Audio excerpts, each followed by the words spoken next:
Police வந்து எங்களுக்கு protection கொடுக்குறாங்களா இல்லை இந்த மாதிரி ஏமாற்றிட்டு போனவங்களோட ஃபேமிலிக்கு ப்ரொடெக்ஷன் கொடுக்குறாங்களா? மொத்தமாக பார்த்தீங்கன்னா சார் ஒரு சொல்கிறாங்க சார் ஒரு 4 கோடி ரூபாய்க்கு மேலே போயிருக்குது அப்படிங்கிற மாதிரி.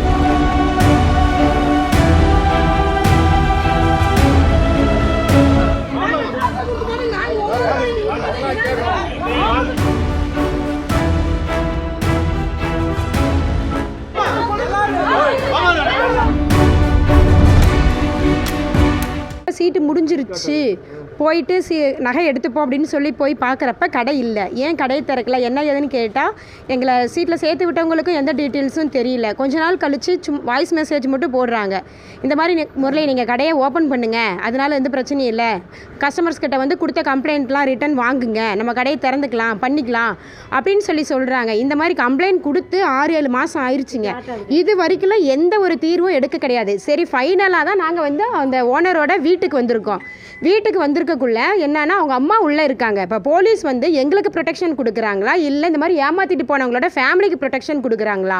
இவ்வளோ பேர் வந்து ஃபைனல் ஸ்டேஜில் நாங்கள் இங்கே வந்து வேறு வழி இல்லை அப்படிங்கிறதுனால தான் சரி வீட்டை போய் என்னென்னு தெளிவாக கேட்டு வருவோம் அப்படின்னு சொல்லி தான் நாங்கள் முடிவு பண்ணி வந்திருக்கோம். ஒரு 2 லட்ச ரூபா சீட்டு போட்டிருக்குது, ஒரு 25 பவுன்னாக்கா டெபாசிட் பண்ணியிருக்குதுங்க.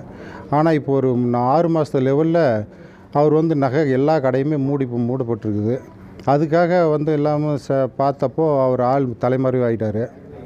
அதுக்கப்புறம் நிறைய இடத்துல கம்ப்ளைண்ட் பண்ணியிருக்குது, எல்லா மேலிடத்து வரைக்கும் கம்ப்ளைண்ட் போயிருக்குதுங்க. ஆனால் இது வரைக்கும் எந்த விதமான எங்களுக்கு புரிதலும் எதுவுமே கிடைக்கல.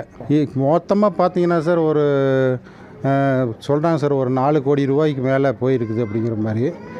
அதாவது ஒரு பிரான்ச்லேயும் ஒவ்வொரு பிரான்ச்லேயும் இது மாதிரி ஒரு 17 பிரான்ச் வச்சு நடத்தி இருந்திருக்காரு. சேலத்தில், மற்ற ஓம்பலூர், தருமபுரி. இது வரைக்கும் போலீஸில் எந்த ஸ்டெப்பும் எடுக்கலைங்க சார். ஏன்னா நிறைய மேலே வரைக்கும் தகவல் ரிப்போர்ட் போயிருக்குது. ஆனால் எந்த விதமான ஆக்ஷனும் இதுக்கு எடுக்கலை. எங்களுக்கு எந்த விதமான பதிலும் இல்லை. டோட்டலாக பார்க்கும்போது ஒரு 10,000 பேருக்கு மேலே இதில் வந்து பாதிக்கப்பட்டிருக்கிறாங்க. கொஞ்சமாக வந்து கொடுத்துருப்பாங்க, அதிகமாக கொடுத்துருப்பாங்கன்னு வச்சிங்களேன். அதை நிறைய பேர் பாதிக்கப்பட்டிருக்கிறாங்க.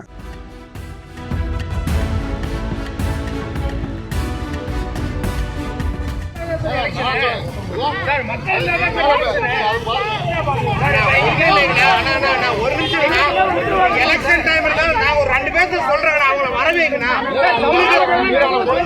ஓகேங்கண்ணா எங்களுக்கு